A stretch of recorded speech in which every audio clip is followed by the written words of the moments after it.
5월은 특별한 달입니다. 어린이날이 있고 어버이날이 있고 부부의 날이 있고 스승의 날이 있고 성년의 날이 있는 달입니다. 그래서 가족과 인간관계의 소중함을 생각하게 하며 새롭게 해주는 달이 바로 5월이라고 할 수가 있습니다.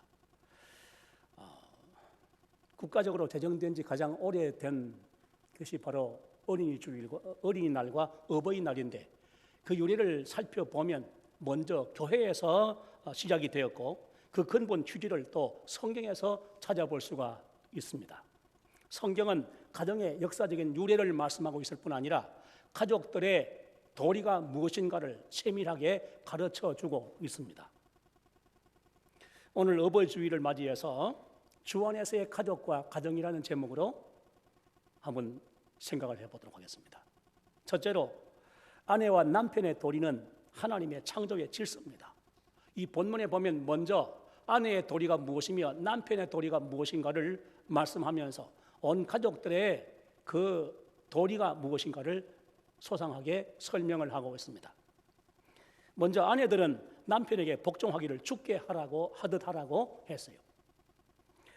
이것은 바울 사도 개인의 의견이나 개인적인 권고사항이 아니고 하나님께 받은 것을 그대로 전한 것입니다. 그러므로 바울 사도가 전한 이 말씀은 바로 하나님의 말씀과 같은 것입니다. 그러면 아내가 남편에게 주님께 하듯이 복종해야 하는 이유가 무엇인가? 오늘 본문에 이렇게 말씀하고 있는데요. 우리 성경을 찾아보면 이 세 가지 이유가 있어요. 왜 아내는 남편에게 주께 하듯이 복종해야 하는가 하는 이유를 세 가지로 밝히고 있는데, 첫째는 남자가 여자에게서 난 것이 아니라 여자가 남자에게서 났기 때문이다, 그렇게 밝혔습니다. 그것은 창조 역사를 두고 하는 말씀입니다. 고린도전서 11장 18절에 있는 말씀입니다. 둘째로는 남자가 여자를 위해서 지음을 받은 것이 아니라 여자가 남자를 위해서 지음을 받았기 때문이다, 그렇게 밝히고 있습니다. 창세기 2장 18절과 고린도전서 11장 19절 말씀입니다. 셋째로 사탄에게 속아서 먼저 범죄한 것이 남자가 아니라 여자이기 때문이다, 그렇게 이유를 밝히고 있습니다. 만약에 하와가 하나님께로부터 선악과를 먹지 말라고 하는 그 행위 언약을 받은 당사자인 남편과 함께 있었거나 사탄의 유혹을 받을 때에 남편에게 그 내용을 다 이야기하고 물어보았다면, 그러면 하와가 하나님의 금령을 범하고 범죄하는 일은 없었을 것입니다. 그러면 인류에게 그런 엄청난 불행을 유전시키는 그런 일도 역시 없었을 것입니다. 그런데 하와는 혼자 있다가 사탄의 유혹을 받았고, 사탄의 유혹을 받았을 때 하나님과의 언약의 당사자인 남편에게 물어보지 아니하고 자기 임의로 판단하고 하나님의 금령을 어김으로써 이런 불행을 초래하게 된 것입니다. 그러므로 아내들은 남편에게 복종해야 한다 말씀한 취지가 바로 거기에 있는 것입니다. 그러나 노예적인 굴종이 아니라 하나님의 창조 질서를 따르라고 하는 의미에서 아내들은 남편에게 복종하되 주께 하듯 복종해야 한다고 말씀하고 있는 것입니다. 그 다음에 남편들은 아내 사랑하기를 그리스도께서 교회를 사랑하시고 자신을 주심과 같이 하라고 했어요. 아내가 아무리 남편에게 주께 하라고 하듯 복종하라고 했을지라도 남편은 아내 위에 군림하거나 명령하거나 또는 억압하는 것이 아니라 예수님이 교회를 사랑하셔서 자기의 생명을 버리시고 자신의 전부를 다 주심같이 희생적으로 아내를 사랑해야 한다고 말씀하고 있는 것입니다. 그리고 자기 아내를 사랑하는 것이 바로 자기를 사랑하는 것이 된다고 오늘 본문은 말씀하고 있어요. 남자와 여자의 인격은 평등하고 부부의 도리 역시 살펴보면 아내가 불리하거나 남편이 불리한 것이 아니며 아내가 유리하거나 남편이 유리한 것도 결단코 아닙니다. 이 도리를 가만히 생각해 보면 지극히 평등합니다. 인권도 평등하고 도리도 평등합니다. 어느 한쪽으로도 치우치지 않고 있는 것입니다. 남존 여비 사상과 제도가 비성경적인 것이듯이 하나님도 아버지가 아니라 어머니로 불러야 한다고까지 하면서 여권 운동을 펴고 있는 그런 것도 역시 다 비성경적인 것입니다. 성경이 말씀하는 대로 아내가 남편에게 그 도리를 다하고 남편이 아내에게 그 도리를 다한다면 가장 이상적인 조화를 이루고 가장 행복한 삶을 살아가는 그런 부부가 될 수가 있을 것입니다. 아내나 남편이 상대방에 대한 도리를 다하지 않고 심지어 부정하면서 일방적으로 자기에 대한 상대방의 도리만을 요구하는 일 때문에 불행을 초래하게 됩니다. 성도 여러분은 우리 하나님께서 명하신 아내와 남편의 도리를 다하기 위하여 더욱 많이 힘쓰는 성도들이 되시기를 바랍니다. 그러면 더욱 행복한 부부로 살아갈 수가 있을 것입니다. 둘째로 자녀와 부모가 도리를 다해야 합니다. 먼저 자녀들은 주 안에서 부모에게 순종하라고 했어요. 하나님은 사람을 세상에 보내시되 부모를 통하여 보내시고 부모를 하나님의 대리자로 삼으셨습니다. 하나님이 어린 아기를 이성적인 아무런 능력이 없는 그런 자의식을 가지고 아무것도 판단할 수 없는 그런 어린 아이를 세상에 하나님 자신의 형상으로 보내시는데 부모를 하나님의 자신의 대리자로 삼아가지고 그 아이를 세상에 보내실 것입니다. 부모는 어린 아이를 하나님 대신으로 맡아서 양육해야 할 책임을 하나님께로부터 부여받은 주인공인 것입니다. 그러므로 자녀들은 하나님의 대리자가 된 그 부모를 순종하며 공경하는 것이 마땅하고 당연한 일이 되는 것이죠.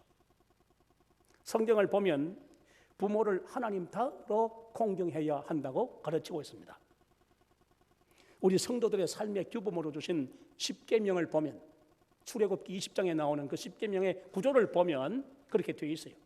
먼저 하나님 섬기는 도리를 1계명부터 4계명까지 말씀하는 하고 그 후에 인간에 대한 도리를 말씀하면서 첫째 5계명에 보면 부모를 공경하라고 말씀하고 있습니다. 부모를 공경하되 하나님 다음으로 공경하라. 그러므로 부모를 섬기며 순종하되 효도를 하나님 섬기며 순종하는 그 우위에 둘 수는 없는 것입니다. 유교의 효도관과 기독교의 효도관이 다른 것이 바로 그것입니다.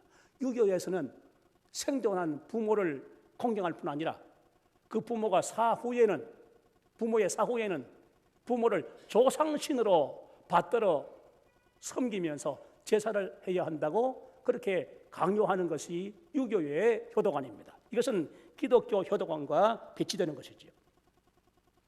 주 안에서 부모를 순종하며 공경하라고 했으니 기독교인들은 하나님을 섬기는 전제 하에서 부모를 순종하며 공경해야 한다는 것입니다. 기독교인의 자녀가 아무리 부모에게 효도한다 할지라도 하나님을 섬기지 않는다고 하면 그 자체가 하나님께 대한 불경이 될 뿐 아니라 부모에 대해서도 그 자체가 바로 불효가 된다는 것을 의미하는 말씀이기도 합니다. 김일성이는 기독교인 가정에서 출생한 사람입니다. 그 아버지와 어머니가 신앙 좋은 분이었습니다. 기독교인 아버지와 어머니 슬하에서 김일성이가 태어나서 자라났는데 그 영향을 받아서 교회에 나가서 주일학교에도 참석을 했습니다.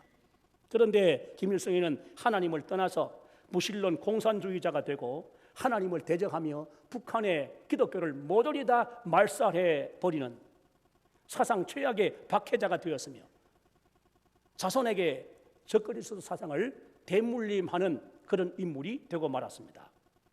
가문의 역사를 조작하고 미화하면서 세상을 떠난 자기 아버지와 어머니를 한껏 지켜 세워 놓았지만은 그것은 효도는커녕 오히려 신자로 살았던 부모를 욕되게 하는 불효막심한 행동이 될 뿐입니다. 성경은 부모를 하나님 우위에 두는 일을 인정하지 않는 동시에 부모에 대한 자녀로서의 도리를 다하지 않는 자, 그 부모에 대한 도리를 저버리는 자에 대해서는 그런 패륜에 대해서는 심판을 면치 못할 것이라고 선언하고 있습니다. 부모를 공경하라고 하는 성경의 교훈은 자신의 부모만을 국한한 것은 아닙니다.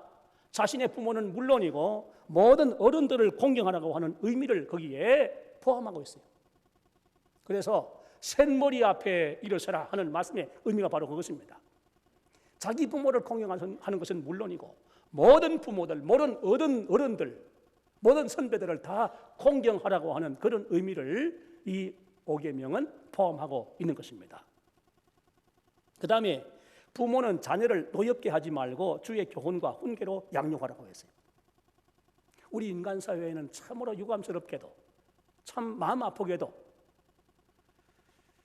자녀를 노엽게 하는 부모들이 없지 아니합니다.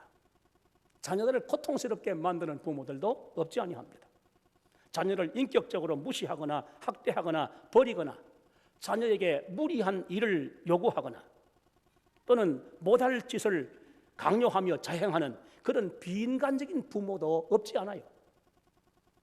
이 타락한 인간 세상에는 그런 경우도 있다는 것입니다. 호랑이도 고슴도치도 제 새끼를 사랑하는 법인데 어찌 만물의 영장이라고 하는 인간이 그럴 수 있는가? 도저히 이해할 수 없는 이상한 일들이 우리 사회에, 이 인간 세상에 여기저기서 일어나고 있습니다. 그러나 정상적인 부모라면 자식을 사랑하지 않는 부모는 아무도 없어요. 부모는 일반적으로 다 같은 마음을 가지고 자녀를 참으로 사랑합니다. 우리 기독교인 부모는 자녀를 사랑하되 신앙적으로 교훈하며 양육해야 할 책임이 주어져 있어요. 하나님께로부터.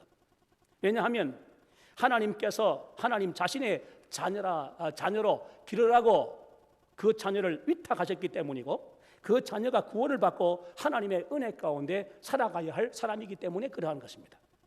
그래서 주의 교훈과 훈계로 양육하라고 본문에 말씀하고 있어요. 잠언 22장 6절에 보면 마땅히 행할 길을 아이에게 가르치라. 그리하면 늙어도 그것을 떠나지 아니하리라고 했습니다. 모세가 세상을 떠날 때 이스라엘 백성들을 다 불러 모아놓고 최후의 설교를 했습니다. 송별 설교를 했습니다. 그 송별 설교 가운데 한 부분이 나오는데요. 그것은 바로 신명기 6장 4절부터 9절에 기록된 말씀입니다. 쇠마성구라고 하는데 여기 이 말씀을 아주 유명한 말씀이에요. 모세가 유언과 같이 설교를 한 것입니다. 이스라엘에 들으라. 우리 하나님 여호와는 오직 유일한 여호와이시니 너는 마음을 다하고 뜻을 다하고 힘을 다하여 내 하나님 여호와를 사랑하라.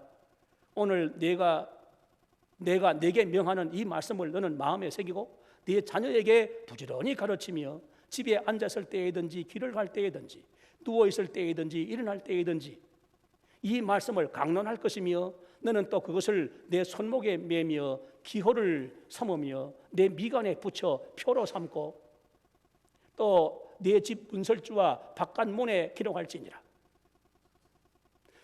여기 있는 이 말씀을 따라서 이스라엘 사람들은 전통을 따르는 그 사람들 보면 역시 이 이마, 이 손목에 성구를 다 기록하고 다닙니다.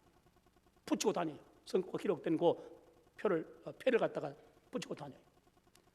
자기 집 출입하는 그 집 문에 반드시 그 성구를 갖다가 붙여놨습니다.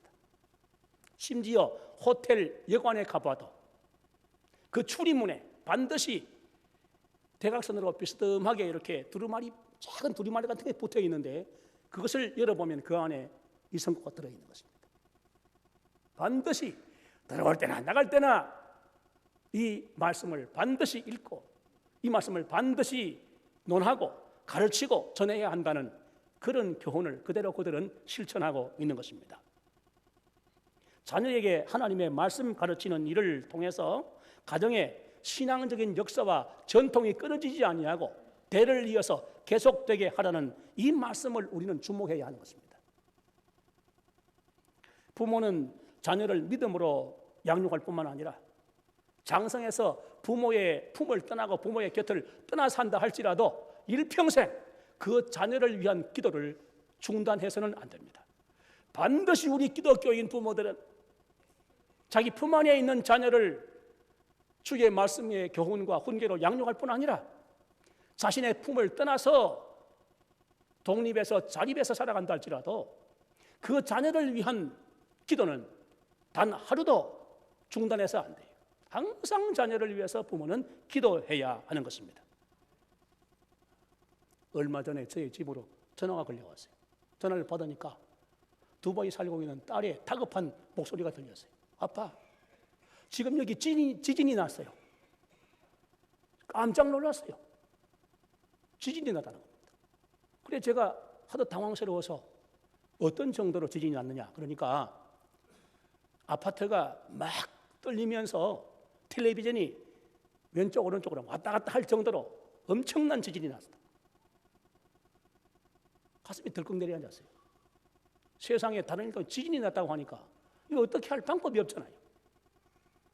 그래서 당장 문을 잠그고 아파트에서 내려가가지고 저 아파트 건너편에 있는 공터에 피신을 해라. 그리 빨리 이동을 해라. 그렇게 말하고 전화를 끊었는데 가슴이 떨려요. 지진이 났다고 한다면 이건 큰일 난 거 아니냐. 아무 대안도 없고 그래서 하나님 앞에 기도했어요. 지금 사태가 어떤지 자세히 알 수는 없지만은 그 가운데 지켜달라고 하나님 앞에 기도했어요. 한참 있다가 전화가 왔어요. 딸이 아빠 이제는 지진이 좀 그쳤는데 텔레비전을 틀어보니까 이란에서 강진이 일어났다고 그래요. 저도 그래서 텔레비전을 틀어놓고 이제 한참 동안 기다려 보니까 자막이 나오는데 이란에 6.5 강진이 일어났다고 나오더라고요. 이란과 두바이는 상당히 먼 거리예요. 그런데도 불구하고 얼마나 무서운 지진이 났는지 두바이에까지 그런 엄청난 영향이 미쳤던 것 같습니다. 이 딸이 당황해가지고 저 남편한테 전화를 했더니 남편이 8층에서 지금 뛰어내려오고 있는 중인데 사람들이 지금 전부 뛰어나와가지고 광장에 지금 새까맣게 몰려있고 꽉 모여있는데 모두가 세계에서 제일 높다고 하는 건물 버즈 칼리파 그 건물을 전부 다 쳐다보고 있다고 해요. 그 건물이 무너질까 싶어가지고 그만큼 심각하게 두바이를 뒤흔드는 그런 지진의 여파가 이란에서부터 몰려왔다는 것입니다. 참 얼마나 안도하고 하나님 앞에 감사했는지 몰라요. 만약에 거기서 지진이 났다고 한다면 그건 뭐 피할 길이 없고 어찌할 수가 없는 일이었죠.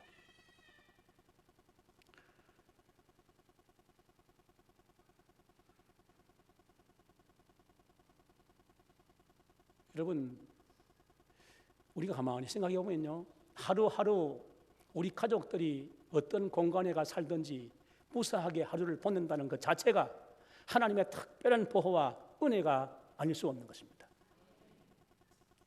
자녀들이 언제 어디서 무슨 일을 당할는지 우리는 전혀 알 수가 없어요. 객지에 나가 있고 직장에 나가 있고 객지에 나가 있고 외국에 나가 있고 사방으로 분산돼 살아가는 우리의 자녀들이 언제 어디에서 무슨 일을 당할는지 우리는 전혀 예측할 수가 없어요. 하루도 안심할 수가 없어요. 하나님 앞에 기도하지 않을 수가 없는 것입니다. 부모된 우리는 자녀들의 신앙생활을 위해서 항상 기억하고 기도할 뿐 아니라 자녀들의 생활의 안전을 위해서도 하나님 앞에 위해서 기도하지 않으면 안 되는 것입니다. 기독교인 부모가 자녀들에 대해서 그렇게 무심상하게 살아간다면 그 하나님 앞에 잘못 사는 것이 신앙생활을 위해서 항상 기도해야 돼요. 자녀들이 하나님 앞에 바른 믿음 가지고 살기를 위해서 날마다 기도해야 됩니다. 사탄이 유혹해서 넘어뜨리지 못하게 그 가정을 지켜주시기를 또 보호해 주시기를 항상 기도해야 돼요. 하나님의 보호의 손길이 한순간만 그치면 하나님의 보호의 울타리와 담이 한순간만 그치면 무슨 일이 일어날는지 우리가 예측할 수 없는 거 아닙니까? 그리고 우리 부모의 약점이 어디에 있습니까? 부모의 급소가 무엇입니까? 자식 아닙니까? 자식은 부모의 약점이에요. 자식은 부모의 급소입니다. 그 자식에게 무슨 일이 생겼다고 한다면 부모는 자신이 당한 일보다 더 가슴이 아프고 더 슬프고 더 고통스럽고 더 낭패가 되는 것입니다. 자녀를 위해서 기도하지 않는 부모, 우리 기독교인 부모 가운데서는 있을 수 없습니다. 반드시 기도해야 하는 것입니다. 성도 여러분은 주 안에서 부모를 섬기는 자녀들이 되시고 또 자녀들이 믿음으로 하나님의 은혜 가운데 살아가도록 항상 기억하며 기도하는 성도들이 되시기를 바랍니다.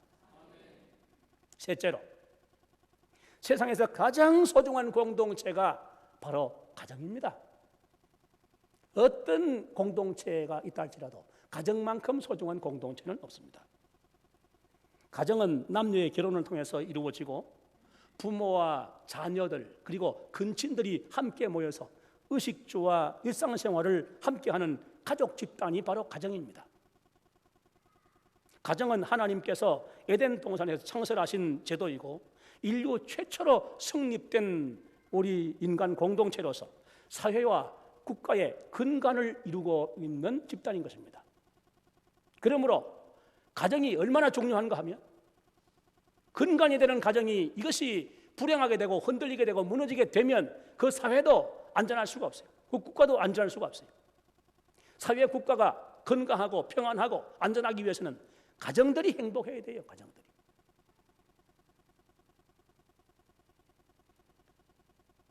그러므로 가정이 화목하고 건강하고 행복해야 하는 이유가 거기에 있어요.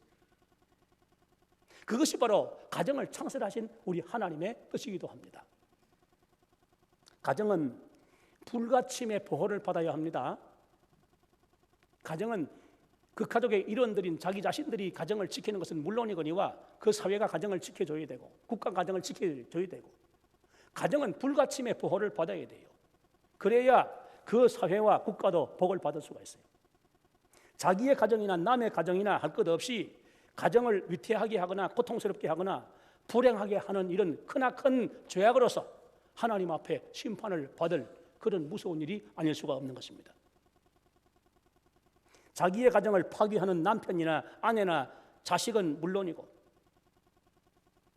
불법적인 행동이나 성폭력으로 남의 가정을 고통과 불행에 빠뜨리고 파괴하는 그런 모든 일들 반드시 하나님께 엄중한 형벌을 받게 될 것입니다. 가정은 하나님이 창설하신 제도이고 하나님께서 바로 천국의 모형으로 세우신 지상의 가장 아름다운 공동체인데 이 공동체를 위협하고 불행하게 하고 고통스럽게 하고 파괴하는 그런 일은 하나님 앞에 결단코 용납될 수가 없는 것입니다. 가정을 파괴하는 국가 권력도 역시 마찬가지예요.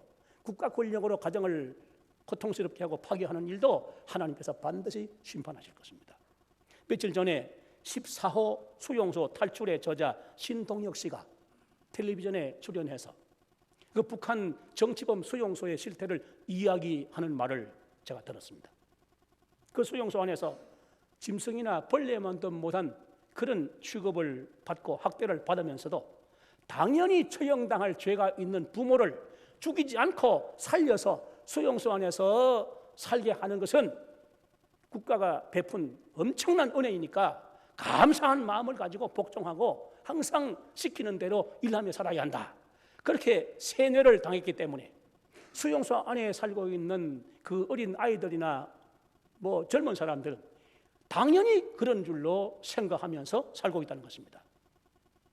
그리고 만약에 탈출을 시도하려 하는 자가 있다고 한다면 부모나 형제를 막론하고 반드시 신고해야 한다. 신고하지 않으면 총살을 당한다. 이렇게 가르치고 있기 때문에 별로 그런 수용소 안에서 가정의 중요성도 모르고 가족의 소중함도 전혀 인식할 수 없도록 세뇌를 당한 이 아이들과 청년들이 아무리 부모 형제라도 조금만 수상한 점이 있다고 한다면 당장 신고하고도 남는다는 겁니다. 실제로 신동혁 씨는 자기 어머니와 형이 수용소를 탈출하려고 한다 하는 것을 신고했는데 그 신고하는 바람에 자기가 보는 눈앞에서 어머니와 형이 공개 총살을 당하는 모습을 직접 지켜보았다고 합니다. 그리고 그 후에 자신이 수용소를 탈출하고 탈북해서 우리나라로 왔는데 비로소 인간성을 회복한 그 사람이 가정과 가족의 소중함을 깨닫고 가정을 파괴하는 북한 정권의 죄악상을 고발하는 것을 제가 듣고 보면서 참 기가 막혔습니다. 어떻게 그럴 수가 있을까? 북한에는 수많은 가정들이 국가 권력에 의해서 파괴당하고 있어요. 사소한 이유, 터무니없는 그런 누명을 쓰고도 모두가 다 정치범 수용소로 끌려가서 가정이 완전히 풍지박산이 나와. 그렇지 않고 그냥 내버려 둔다 할지라도 국가가 반드시 책임져야 할 국민의 안전과 생존을 그냥 내팽개쳐두는 바람에 굶어 죽고 탈북을 하고 가정이 해체되고 붕괴되고 파괴되는 그런 일들이 비일비재로 일어나고 있는 그 모든 일들을 볼 때 참으로 기가 막힌 일이 아닐 수가 없는 것입니다. 우리 민주주의 국가에서도 크게 다를 바가 없어요. 우리 민주주의 국가 사회에도 가정의 제도를 위협하는 일들이 크게 증가하고 있습니다. 성범죄와 이혼과 동성, 연애, 결혼 이런 모든 일들 모두가 다 하나님의 창조 질서를 파괴하는 죄악입니다. 우리나라에도 소위 차별금지법이라고 하는 것을 국회에 상정해서 통과시키려고 하는 자들이 있는데 문제 많은 내용 가운데 하나가 바로 이것입니다. 동성애자들의 자유와 권리를 법적으로 보호하며 보장해야 한다는 것이 그런 조항이 들어있어요. 이것은 하나님의 법인 성경과 정면으로 배치되는 것입니다. 하나님은 결단코 그런 일을 용납하지 않습니다. 동성애는 창조 질서를 파괴하는 일인 동시에 하나님이 제정하신 가정의 제도를 무너뜨리고 가정을 파괴하는 범죄 행위이고 하나님의 심판을 받아서 멸망을 당한 소돔 고모라 같은 패역한 종말의 죄악상이 아닐 수가 없는 것입니다.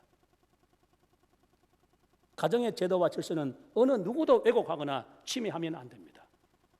자기의 가정이나 남의 가정이나 모든 사람들의 가정은 다 소중하게 보호를 받아야 돼요.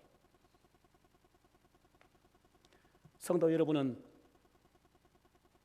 하나님의 보호를 받는 안전한 가정 생활을 영위하는 행복한 주인공들이 되시기를 바라며 가정의 행복과 건강을 위해서 최선을 다하는 가족들이 되시기를 주님의 이름으로 축원합니다.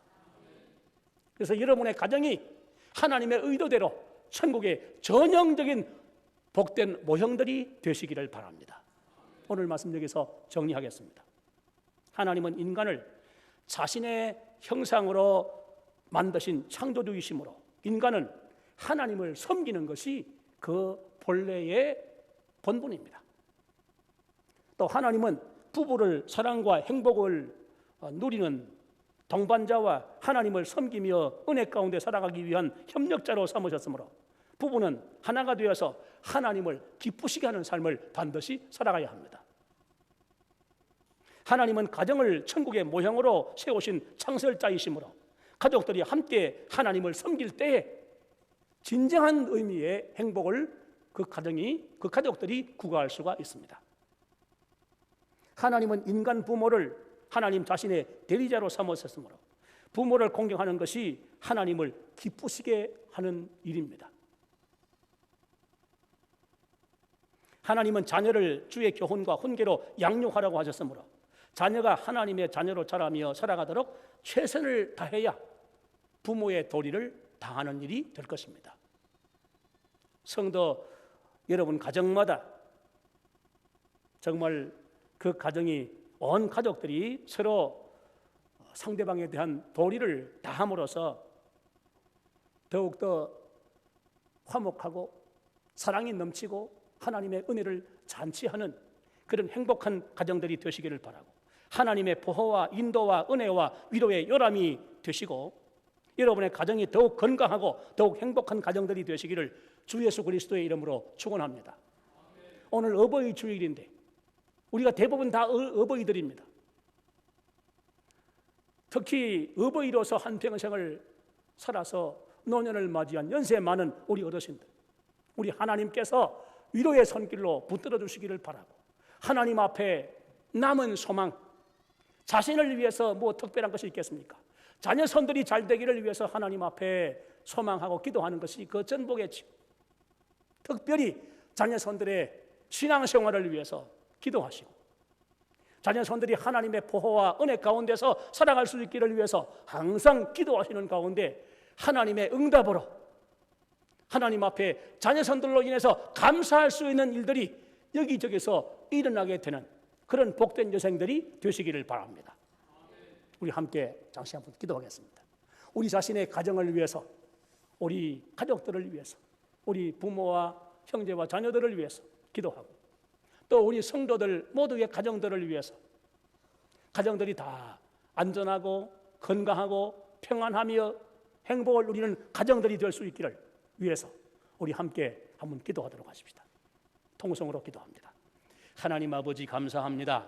오늘 이 가정의 달 어버이 주일을 허락해 주시고 하나님 앞에 함께 모여서 우리 가족들의 의무가 무엇인지, 도리가 무엇인지, 본분이 무엇인지 함께 찾아서 공감하며 하나님 앞에 참으로 아름다운 가족의 본분을 다하는 삶을 살아갈 수 있도록 우리 모두가 하나님 앞에 하나는 귀한 시간을 갖게 해주신 것을 감사하옵고 감사합니다. 우리 모두가 좋은 가족들이 되게 하여 주옵소서. 하나님을 아버지로 섬기며 예수님을 구주로 믿는 가족들이 되게 하여 주옵소서. 서로에 대한 도리를 다하는 가족들이 되게 하여 주옵소서. 그리하여 하나님의 은혜가 임하며 하나님의 보호 손길이 떠나지 아니하며 하나님의 은혜로 말미암아 평안을 누리며 건강한 가정으로 수 있도록 우리 하나님께서 성도들의 가정들을 지켜 보호해 주시기를 원하옵고, 우리 모든 부모님들, 특별히 연세 많은 어른들을 주님께서 위로해 주시고 이 모든 소망과 간구를 하나님이 다 들으셔서 자녀손들을 복되게 하시는 하나님의 은혜를 인하여 기뻐하며 감사하는 여생들이 되게 하여 주시옵소서. 우리 구주 예수님의 이름으로 기도하옵나이다. 아멘. 우리 찬송가 559장을 부르겠습니다.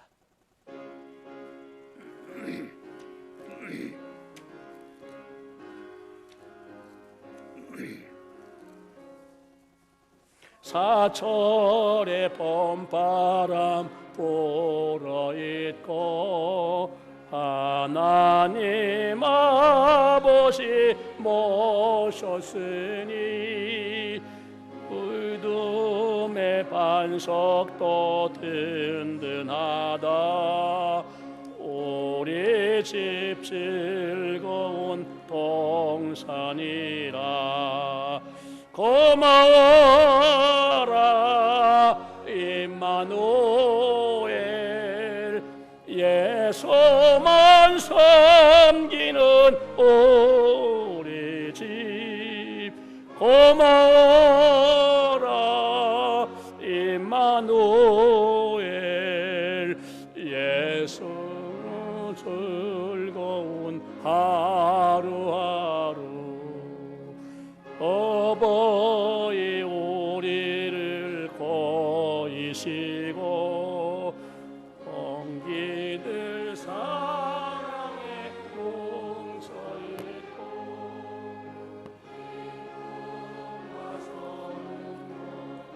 같이 하니 한간의 초가도 전국이라.